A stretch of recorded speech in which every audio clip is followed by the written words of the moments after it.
In every neighborhood, there's a place where stories are told, where laughter echoes, where community lives. For many, that place is the barbershop. Here at CHOP PhD, the chair is more than just a seat. It's therapy, it's wellness, it's humanity. And behind the chair stands Saya, or known as Al the Barber, a craftsman, a listener, a cornerstone of this community. But while he's cutting clean fades and edging up sharp lineups, he's also fighting a battle most never see. Al is currently waiting for a kidney transplant. Every ring of the phone could be the call. Every day is lived between hope and uncertainty. This isn't just a story about illness. It's a story about resilience, about faith, about showing up for others, even while you're waiting for a second chance yourself. This is Spaces Between. This is Al's story. All right. For those who don't know you, Saya, who are you and what does CHOP mean to you personally? I'm just a kid from West Philly. Got a Caribbean heritage. Just embrace my people. I fell in love with cutting hair. I did a lot of other things with my hands, but I just fell in love with the business. So. What kind of environment have you always wanted this barbershop to be, CHOP to be for you? For you, for other people, for men, family? Professional, okay. Comfortable, and affordable, to be honest. Was there a season when running the shop felt heavier than usual, even if most people didn't see it or know it? Yeah, when I first opened, I had a different name, and I was running with a friend of mine's, and I realized the hard way that friends and money really don't mix. And I told him I'd rather close the shop than our friendship be messed up, because we knew each other since we was like little kids. And at the time he didn't understand, but now he got his own shop, I got my own shop, and now he sees what I was talking about. Because I told him we can't be friends and managers. You can't be friends and a superior of somebody else. You got to just make sure, you got to make some tough decisions when you own a business. And that's how we made it out.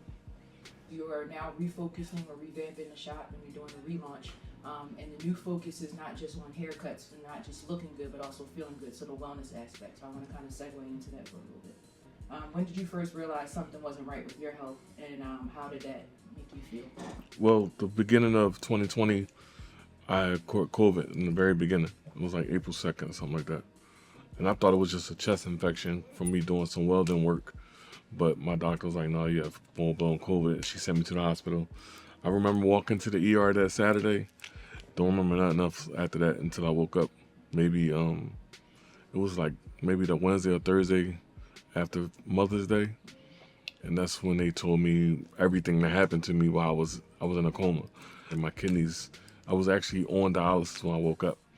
But then they started working again, and the doctor was like, she never seen that before. And I was like, well, I believe in God, so I know it's possible. And then, but I'm still on the list because they're not working, they're not even 50%, but they still in awe of what happened. And I'm not in awe because I know my God I serve, but they still in awe. So I'm on the list. I go from the top of the list to the bottom of the list, depends on how my kidney functions. But it's been a journey. Like it's not an easy thing, because you got to watch everything. You got to make sure you wear the gloves. You got to if you feel like somebody's coughing or something, sometimes I got to be like, I can't do you, because I can't afford to get sick. So I could throw on a mask and all that, but sometimes that don't help. So it's not easy, but I'm walking by faith right now, to be honest with you. So it does affect your day-to-day. What about, just your energy and stuff? I'm always tired. I just fight it. Some people in my family didn't think I would even should go back to work or even try to do this because it's stressful. But the barbershop game itself ain't stressful for me. Running the business is stressful because of financial things and all that. And I lost a lot of money in these last 5 years, but everything for this building fell in so much place, and my client saw so much potential. he was just like, look, man, I got you. Whatever you need, I'm gonna help you. He said, don't worry about it. Just get in there. I believe in you. And that kind of hit me. I was like, yo, people really, I made a difference. You know what I mean? So then when I got in here, I was like, oh, but every month it happens. So I just Okay. give all praises. I want to hear just a little bit about your family and your wife and what, just that time after having COVID and being in the hospital. What did that look like for her? How did that change, your family dynamic? I don't know. I told her, I know it was hard for her because I had to learn how to walk again, learn how to talk again because I was tricked. My right hand, that was the worst thing in my whole thing with my right hand was they called it nerve paralyzation. My right hand was like stuck like this. And I was just like, don't take my hands. That's all I was worried about. And she's like, yeah, get back. And she actually stopped working so that she can take care of me. The only thing that was good about that is I was working for a company and my job, even while I was in a coma, they just kept paying me the regular hours. You know what I'm saying? And they kept me on my insurance. They paid off my deductible. They did everything, and I wasn't expecting it. I only was working for them for like 9 months. Right. So when they did all that, and they didn't even fire me. They laid me off in July. So my family and I was covered Through the process. the whole process. So July, even when they laid me off, he laid me off so I can collect unemployment. So my unemployment still was a good amount. So we was okay. Like she didn't need home health aid money or none of that. It was just, we was okay. But I'm sure that was a lot too on her. Oh yeah. Cause she had to help me do everything. And being young, and she was younger than me, just being young, you never think that happens when you're younger. You think it happens when you're older. But my brother came over and he was helping my mom, helped a little couple of days. I even let them take her out and chill when everything opened back up, just to give her a break. She kept saying, I don't need no break, but I was like, you need it. You gotta I know how it is to take care of somebody. And I took care of my grandmother, everything. That whole year was just rough for me because I lost my brother that January. I got sick, and then it was a rough time for our family. Period. Understood. Was there a moment during, I guess, this journey with your illness and stuff like that where you completely changed your perspective on life in general? I guess when I woke up,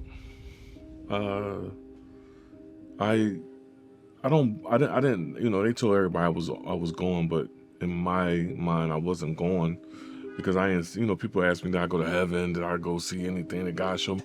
Like, he ain't showed me nothing. I was like. So what did that feel like, even being in a coma? Because I'm curious. I was asleep. Okay. I had dreams like I would have in a regular day. So when I woke up, I didn't know how much time had passed. I just thought I was just waking up.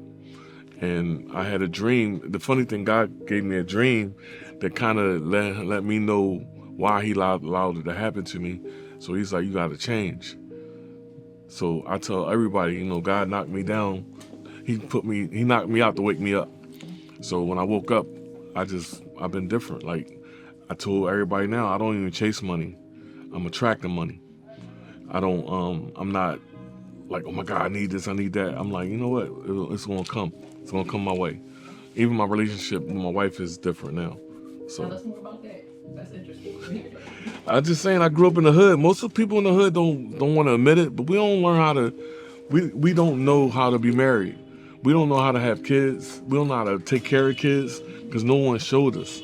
No one ever showed me how to be married. My mom and dad was married 40-something years, but that wasn't an ideal marriage. My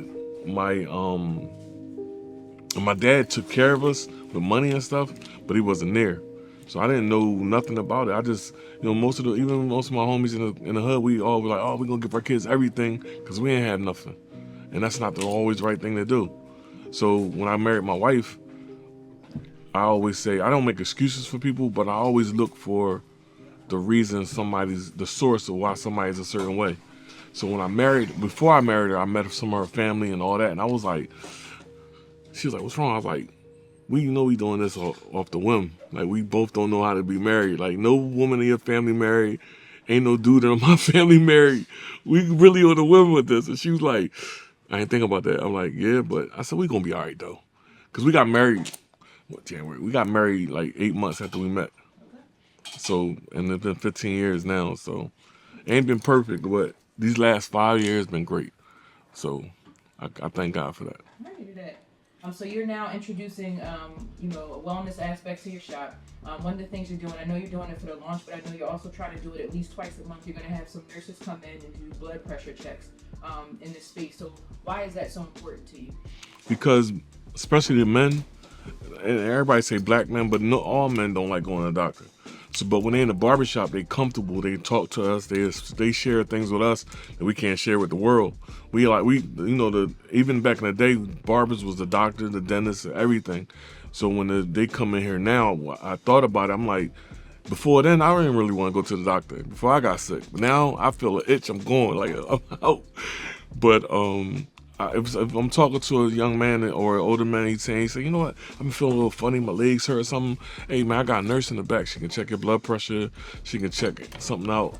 And then one of the nurses, the doctor she worked under, said he'll be available for Zoom. So if they need somebody right then, they can call them.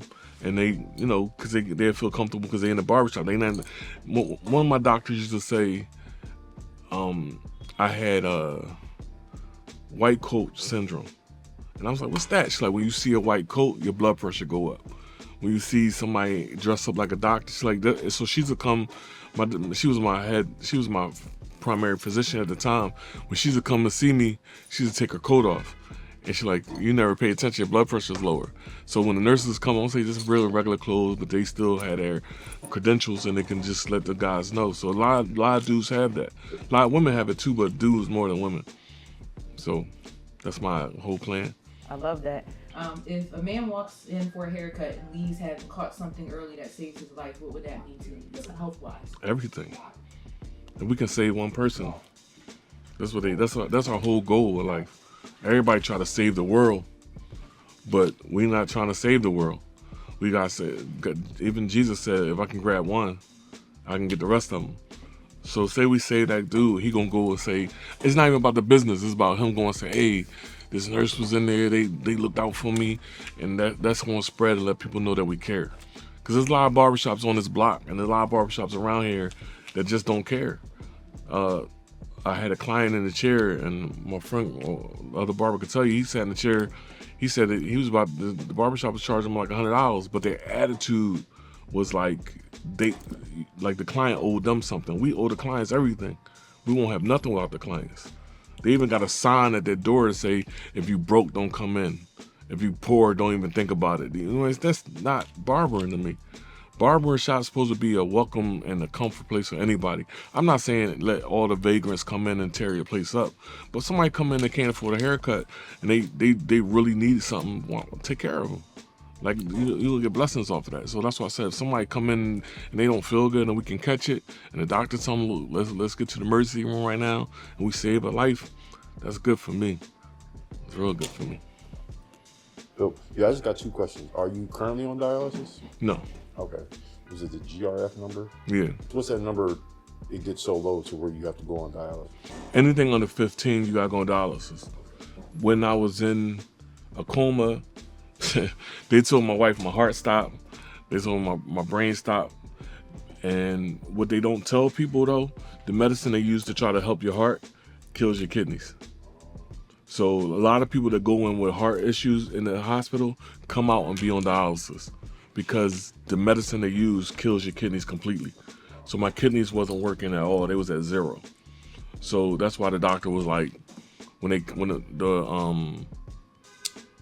my main kidney doctor, her partner came in to see me when I was in rehab, and he was like, I never seen nobody that was in your situation and it start working again. He's I've never seen it. He said, but you give me hope for my clients. And then I was like, I said, and then, me in my head, I was just like, whoa. Then I said, you know what, man? Honestly, if I went through this to let you know that God can do it, so it be. And he was like, he's just blown away. Even today, every time I go see them like twice a month, twice every 2 months. So even when they see me in the waiting room, he'll grab one of his patients like, look, this is the guy I was telling you about. It can happen. You know what I mean? So I'll be like, cool. So like even now, my doctor don't want me to go on dialysis because she said I don't remember, but she said my body didn't respond well. Because a lot of people don't. A lot of people have heart attacks on the dialysis machine.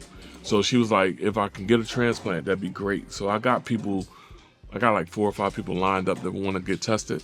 So that's the situation. But I believe I'm gonna be all right. I believe I'm gonna be healed no matter which way it go. One last question. What does it mean to you to be a black business owner? In this country, a lot. Because we gotta face so much.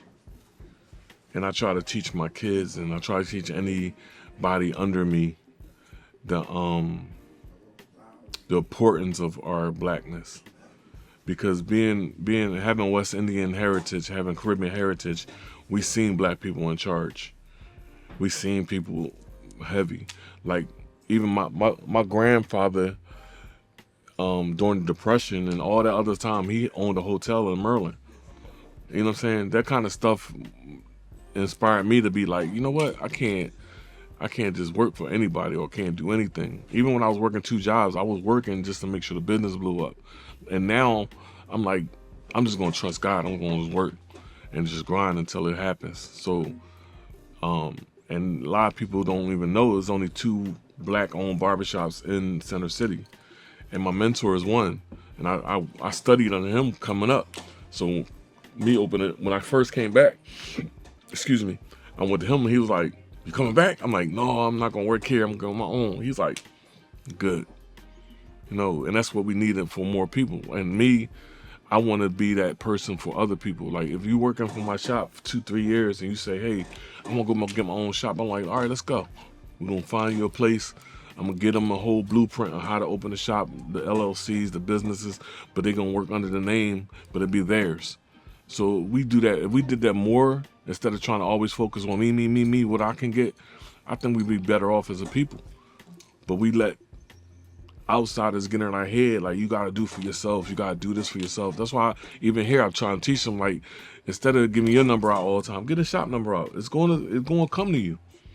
Let's teach them, even our people, how to be different, period. Because people are so used to everybody being an individual and not working together. When they see us working together, it gives them more initiative to do the same thing. So I'm planning on franchising, and they all gonna be black owned. They all gonna be another brother from here or wherever, and we're gonna just make it big. Some battles aren't fought in silence.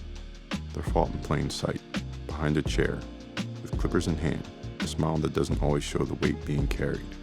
At Chop PhD, the cuts are sharp, the conversations are real, and the man behind the chair is stronger than most will ever know. Waiting for a kidney isn't just about time. It's about faith, about resilience. It's about believing that the phone will ring, and when it does, life begins again. Until that day, I'll keep showing up for his clients, for his family, for himself. And maybe that's the real lesson here. Even while you're waiting for a second chance, you can still be someone else's strength. Thanks for watching. This is The Spaces Between, and the journey doesn't end here.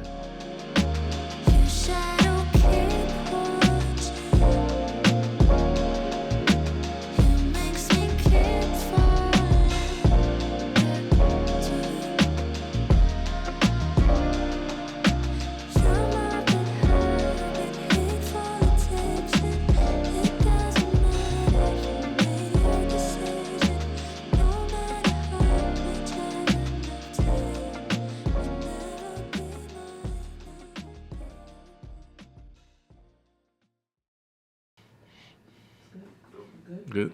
Good to go. All That was right. excellent. Excellent. I'm not going behind that material. Listen. I'm cracking up. I'm not going behind I that. did not. Ray, Listen. I'm not going That behind didn't that. wait, man. you did it in one take. We didn't have to go back and get another. Oh, you asked. You hear me? Oh, we got questions.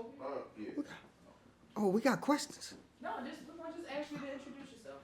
Tell us a little bit about you. Something simple. I could, and now, no, if I practiced, I'd have been ready for that right You there. ready for Yeah. Oh Lord. Jeez, he put it together. You put it together, my brother. You put it together. You know exactly what I'm talking about. My name is Wayne Scott from the community of Philadelphia with Jamaican heritage. And I'm here at CHOP as the manager. And we're doing a great job. We want to serve the community to the most accelerated level it could be. But we here for the community as well as servicing university quality as the CHOP PhD. Understand that? All right, and now just one more question. Tell me what this new wellness aspect, because this is something that you guys are bringing into the shop with the nurses and the blood pressure checks and the health. What does that wellness aspect mean to you having that here at the barbershop? It's exceptional. It's very important, especially dealing with our black communities.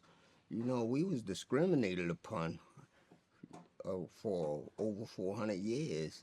So we gravitating back to how conscious and important health is to us and our next generations, you know? So I congratulate my brother right there, Al, who not only started this corporation, but also incorporated the nurses, other community to get involved in the situation that we have, you know? And I love y'all. We dedicated. We dedicated. We dedicated. But I can't come behind this. So I just freestyle. That was fine. You said I could keep thinking about it. Like, man, I don't know how I'm gonna come. This is in your head. It's keep thinking about it. I'm crying. You did good. But yo, we all about us. We all about us. Capital US. You understand? Capital US. Yeah. And that's for real.